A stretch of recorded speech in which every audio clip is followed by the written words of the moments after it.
Hello friends, welcome to my vlogs @lohi and this is Lohita. So ఈరోజు ఈ వీడియోలో మొన్న ఆల్రెడీ 2 వీడియోస్ అయితే చేశాను కదండి. ఒకటేమో హ్యాండ్స్ మీద అలాగే బ్యాక్ పార్ట్ మీద అయితే ఒక సగం వీడియో అన్నది చేశాను. ఫుల్ క్లారిటీగా ఏ సైజ్ వాళ్ళకి ఎలా హ్యాండ్స్ కటింగ్ చేయాలి అలాగే బ్యాక్ పార్ట్ అన్నది ఎలా కటింగ్ చేయాలన్నది చెప్పాను కదా. ఇది వచ్చేసి దాని నెక్స్ట్ కంటిన్యూ వీడియో అన్నమాట. సో ఇప్పుడు వచ్చేసి మనం కిందన ఒక హెచ్చు తగ్గులు లేకుండా ఒక స్ట్రైట్ లైన్ అన్నది డ్రా చేసుకోవాలి. డ్రా చేసుకున్న తర్వాత ఇక్కడ నేను బ్లౌజ్ హైట్ ఎంత ఉందో చెక్ చేసుకుంటున్నాను. ఇక్కడ నాకు 13.5 అయితే వచ్చింది. సో మనం ఇక్కడ 13.5కి పైన ఒక హాఫ్ ఇంచ్ కిందన ఒక హాఫ్ ఇంచ్ ఎక్స్ట్రా ఖర్చు కోసం పెట్టుకొని 14.5కి అయితే మార్కింగ్ చేయాలి.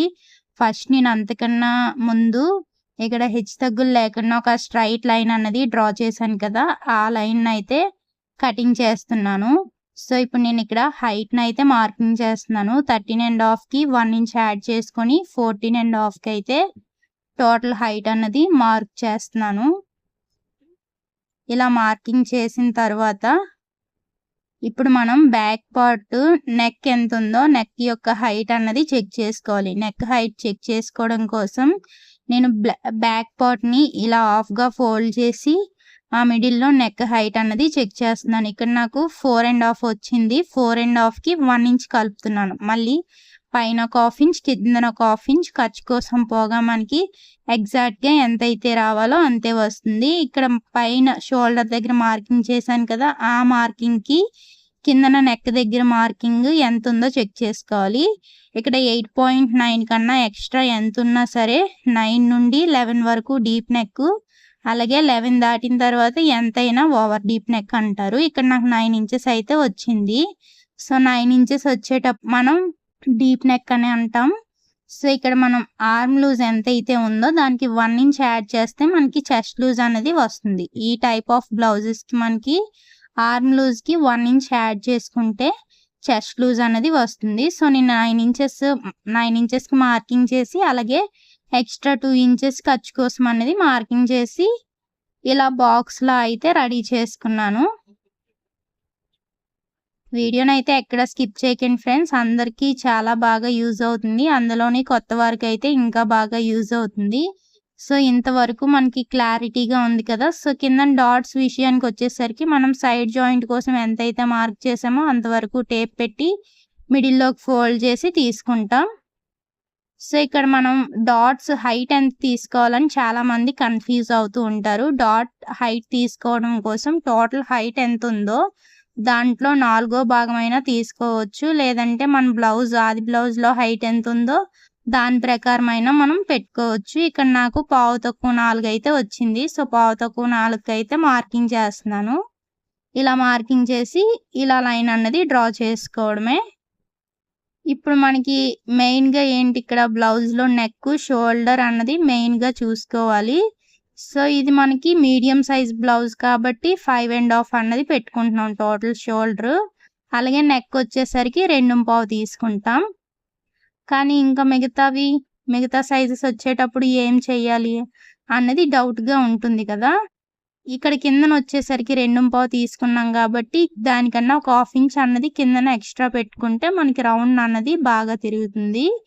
ఏ సైజ్ వాళ్ళకైనా సరే పైన నెక్ ఎంత అయితే తీసుకున్నామో దానికన్నా ఒక హాఫ్ ఇంచ్ అన్నది ఎక్స్ట్రా తీసుకోండి కిందన. ఇప్పుడు ఇలా కర్వ్ స్కేల్ యూస్ చేసుకొని నేను ఒక డిజైన్ అయితే డ్రా చేసుకుంటున్నాను. రౌండ్ కాకుండా కొంచెం వేరే షేప్ అన్నది ఇస్తున్నాను అనమాట. ఏ డిజైన్ కావాలన్నా సరే బ్యాక్ పార్ట్లో ఈ మార్కింగ్ లోపల ఇచ్చుకోవాలన్నమాట.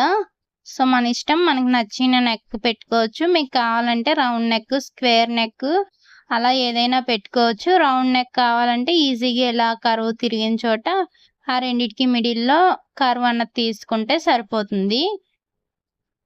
సో ఇటు సైడ్ నేను పైన కూడా ఇలా లైట్గా కర్వ్ అన్నది తీస్తున్నాను ఈ స్కేల్ యూజ్ చేసే. ఇలా లైట్గా కర్వ్ అన్నది ఇచ్చానమాట.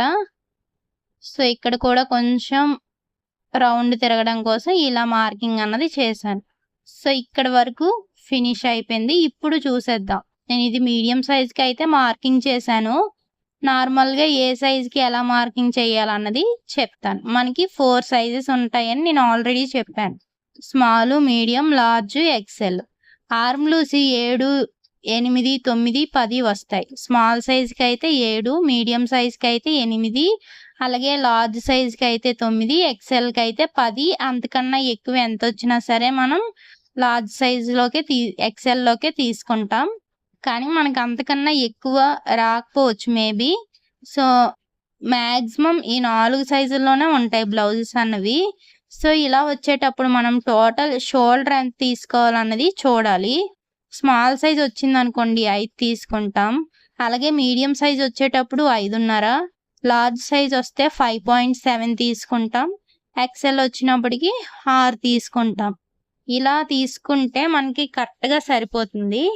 నెక్ విషయానికొచ్చేసరికి స్మాల్ సైజ్ కనుకోండి 2.5 అలా 2 తీసుకోండి స్మాల్ సైజ్‌కి. మీడియంకైతే 2.5, అలాగే లార్జ్ సైజ్ కనుకోండి 2.5, ఎక్సెల్‌కైతే 2.5 కన్నా ఒక 2 గీతలనేవి ఎక్స్ట్రా తీసుకుంటే సరిపోతుంది. 2.5 కన్నా 2 గీతలు ఎక్స్ట్రా అంటే పావు తక్కువ 3 అనమాట.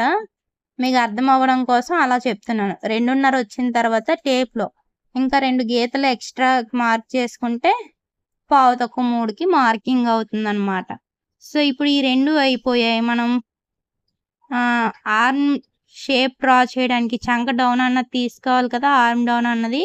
దానికోసం ఎంత తీసుకోవాలంటే స్మాల్ సైజ్ వస్తే 5.5, అలాగే మీడియం సైజ్ వస్తే 6 ఇంచీలకి మార్కింగ్ చేసుకోవాలి. అలాగే లార్జ్, ఎక్సెల్ వచ్చినప్పుడు మనం లార్జ్ సైజ్‌కి అయితే 6.5, అలాగే ఎక్సెల్ అయితే 6.5కి అన్నది మార్కింగ్ చేస్తాం. 6.5 కాదులెండి, 6.5 లేదా 6.5కి 2 గీతలు ఎక్స్ట్రా అన్నది మార్కింగ్ చేస్తాం.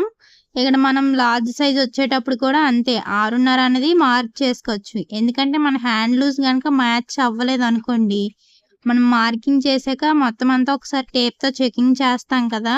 అప్పుడు హ్యాండ్ లూజ్ గనక 6.5కి మ్యాచ్ అవ్వకపోతే మనం 6.5 అనేది తీసుకోవచ్చు. అలాగే ఎక్సెల్‌కొచ్చేసరికి 6.5 తీసుకోవచ్చు. ఒకవేళ మనకి 2 గీతలు తక్కువ అయ్యాయి అనుకోండి, అప్పుడు 6.5 కన్నా ఒక 2 గీతలు ఎక్స్ట్రా అన్నది పెట్టుకుంటాం. మనం మొత్తం అంతా చెకింగ్ చేసిన దాన్ని బట్టి ఉంటుంది. ఇక్కడ మీకు ఒకసారి నేను క్లియర్‌గా ఎక్స్‌ప్లెయిన్ చేస్తాను. ఇక్కడ నేను 5.5 షోల్డర్ వచ్చేసి 5.5 పెట్టుకున్నాను కదా! సో, ఇక్కడ మనం డౌన్‌కి 6 ఇంచీలు అన్నది, హ్యాండ్ డౌన్ అన్నది 6 ఇంచీలు అన్నది మార్క్ చేశాను. అదే విధంగా సైడ్‌న జాయింట్ కోసం పెట్టాం కదా! అక్కడ కూడా 6 ఇంచీలకి మార్క్ చేసుకోండి. ఇలా షోల్డర్ దగ్గర నుండి కిందన కూడా 5.5కి మార్క్ చేసుకుంటే మనకి ఎక్కడా కూడా అటు ఇటు ఒక్క మార్కింగ్ కూడా అటు ఇటు అవ్వకుండా వస్తుంది. ఇప్పుడు సర్కిల్ స్కేల్ యూజ్ చేసి మనం ఇలా రౌండ్ అన్నది తీసుకుందాం. ఇలా రౌండ్ తీసుకున్న తర్వాత నెక్ దగ్గర చిన్నది సోకిచ్చి ఇలా ఒక పావు ఇంచి ఇలా కిందకి డౌన్‌కి మార్క్ చేయండి. ఇప్పుడు ఈ డౌన్‌కి ఇలా స్కేల్‌తో మార్కింగ్ అనేది చేసుకోండి. అలాగే హాఫ్ ఇంచ్ ఎక్స్ట్రా ఖర్చు కోసం మార్కింగ్ చేసి అదొక లైన్ డ్రా చేసుకోవాలి. ఇప్పుడు ఇలా లైన్ అన్నది మార్కింగ్ చేసాం కదా! ఇప్పుడు కింద నుండి చెక్ చేయాలి. కరెక్ట్‌గా 8 ఇంచెస్ రావాలి మనకి. మన బ్లౌజ్ ప్రకారం ఎంత రావాలి? 8 ఇంచెస్ అన్నది రావాలి.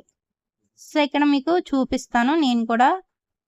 చూసారు కదా! ఇక్కడ 8 ఇంచెస్ అన్నది కరెక్ట్‌గా వచ్చింది. ఇంకా అటు ఇటు ఒక్క గీత కూడా అటు ఇటు అవ్వలేదు. చాలా కరెక్ట్‌గా మ్యాచ్ అయిపోయింది. సో, ఇప్పుడు ఎలా అయితే మార్కింగ్ చేసుకున్నామో అదే విధంగా కటింగ్ అన్నది చేసుకోవాలి. ఇక్కడ నేను నెక్ షేప్ అయితే కటింగ్ చేస్తున్నాను.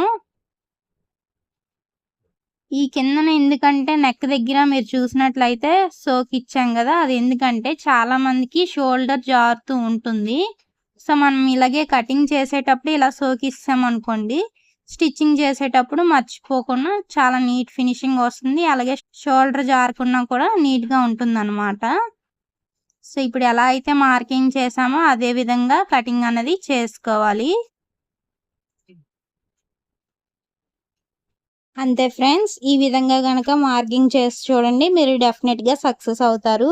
అదే విధంగా చాలామంది వీడియోనైతే చూస్తున్నారు గానీ లైక్ చేయట్లేదు. దయచేసి లైక్ అండ్ సబ్స్క్రైబ్ చేసుకోండి.